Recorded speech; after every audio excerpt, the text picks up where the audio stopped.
ফ্যাসিবাদীরা আজকে বাধা দিয়েছে। গণ অভ্যুত্থানের মধ্যে আমরা বলেছিলাম বাধা দিলে বাঁধবে লড়াই, দ্বিগুণ গতিতে এর জবাব আমরা দিব ইনশাল্লাহ। ন্যাক্কারজনক হামলার নিন্দা অন্তর্বর্তী সরকার ও বিএনপির। আসসালামু আলাইকুম ওয়া রাহমাতুল্লাহি ওয়া বারাকাতুহু। সম্মানিত বাংলাদেশি সকল দিনী মুসলিম ভাই এবং বোন, আশা করছি আল্লাহ সুবহানাহু ওয়া তাআলার আশীর্বাদে ভালো আছেন। আপনারা হয়তো ভুলেন নাই যে শাপলা চত্বরে লাইট বন্ধ করে দিছিল, তারপর আপনি ইন্টারনেট বন্ধ করছিল, সিসি ক্যামেরার ওইগুলো পর্যন্ত গুলি করে আপনার ভাঙচুর হয়েছে, জাতিকে মানে কোনো ধরনের ফুটেজ না থাকে। তারপরও অনেক ফুটেজ সাংবাদিকরাই ধরছে। তো আজকে আপনারা জানেন যে এনসিপি মানে ছাত্র জনতা যে রাজনীতি দল গঠন করছে, ওইটার নাম দিয়েছে এনসিপি। তো তারা ওই গোপালগঞ্জে যাই আপনার স্টেজ করছে, স্টেজ আগুন ধরাই দিছে, তারপরে তাদের গাড়ি ভাঙচুর করছে। সার্গিস আবদুল্লাহরা দেখলাম যে আর্মি ট্যাঙ্কে পড়তেছে, বইরে আপনার নিরাপত্তা দিয়ে নিয়ে আসতেছে। তো আমার কথা হয়েছে, বাংলাদেশে সবারই আপনার এই রাজনীতি করার অধিকার আছে, সবার কথা বলার অধিকার আছে, বলবে, সেটা ভদ্রতার সাথে, শালীনতার সাথে। তো আমার কথা একটা বিষয় যে উচিত বিচার হইতো শেখ হাসিনারও গোপালগঞ্জে আইন নেয়, তারপরে ইন্টারনেট বন্ধ হইরে, লাইট বন্ধ হইরে, মনে কয়েক ঘন্টা আর্মি দেউদা ফায়ার করা হইতো, তাইলে মনে করেন যে এরা উচিত বিচার হইলে এরা বুঝতে হইলে যে আতঙ্ক কি জিনিস। তো ওইটা তো আর সম্ভব না। শেখ হাসিনার দেহে শ্বাস থাকাকালীন মনে হয় যে বাংলাদেশে মাটি ফাড়া দিত না, ঠিক আছে।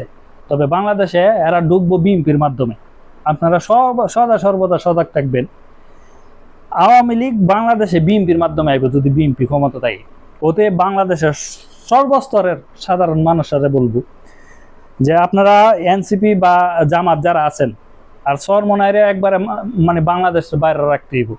আপনারা যারা আছেন বাংলাদেশের, প্রয়োজনে জামাত, এনসিপি আরো অন্য রাজনৈতিক দল যেগুলো আপনাদের সাথে মিলিত হইব, সবাই মিলিত হইল বাংলাদেশের ক্ষমতা হাতে নেন।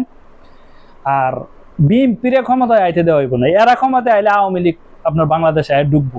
এরা এই যেগুলো চুরচুরটা আজকাল রাস্তার থেকে চান্দা উড়ায়, এরা কোটি কোটি টিয়া দিলে এরা এমনি ফাঁক দিব, 5 বছরের ভিতরে বাংলাদেশে ঢুকবো। আর যেই স্যারেন আন্দোলন করতেছে, যেই স্যারেন কথা কইতেছে আজকে মিডিয়ার মাধ্যমে চিহ্নিত, এই স্যারেনদের আপনার কচু কাটা করবো। অতএব শেখ হাসিনা আর আওয়ামী লীগ আর বিএনপি যেন বাংলাদেশের ক্ষমতায় না আইতে পারে, আপনারা এই প্রস্তুতি, এই মনোভাব নিয়ে থাকবেন। প্রয়োজনে জামাতের সাথে মিললে হইলে আপনার বাংলাদেশের ক্ষমতা আপনারা মানে বিএনপির থেকে জাতিকে আপনার না যায়, এই চিন্তা ভাবনা, এই মনোভাব নিয়ে আপনার রাজনীতি করতে হবে। আজকের যে ঘটনা, এই ঘটনা থেকে আরেকটা জিনিস প্রমাণিত হয়।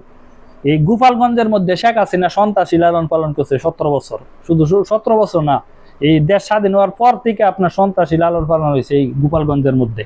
আর এই গোপালগঞ্জের মধ্যে ভারতের অস্ত্র পর্যন্ত সাপ্লাই আছে। আপনারা আর্মি বা পুলিশ দিয়ে তদন্ত করে দেন, প্রত্যেক ঘরে আপনি আগ্নি অস্ত্র সহ যে কোনো আপনার অস্ত্র দেখবেন যে ভারতের সাপ্লাই করা এই অস্ত্র আছে, যেগুলো আপনার শেখ হাসিনা এই গোপালগঞ্জের মাটিতে আরো আগে এনে রাখছে। আপনারা তদন্ত করে দেখেন, এটা আমার দাবি। আপনারা এদের মানে ঘরের ভিতরে, বাইরে, মাঠে ঘাটে আপনারা তদন্ত করে দেখেন যে অস্ত্র আছে ভারতের, যেগুলো আপনার শেখ হাসিনা এই 17 বছরে বাংলাদেশে ঢুকাইছে। উচিত বিচার হইতো শাপলা চত্বরের মতো যদি গোপালগঞ্জে কিছু হইতো। তবে এই সন্ত্রাসীগুলারে পুলিশ এবং আর্মি বিডিআর সবাই মিলে এইগুলোরা ধরেন, যেগুলো এই গোপালগঞ্জের ছাত্রলীগ আছে আর যেগুলো আওয়ামী লীগ নামের সন্ত্রাসী আছে, ওগুলোর 2টা জেলের ভিতরে পড়েন। বাংলাদেশের জনগণ আপনাদের সাথে আছে, এটা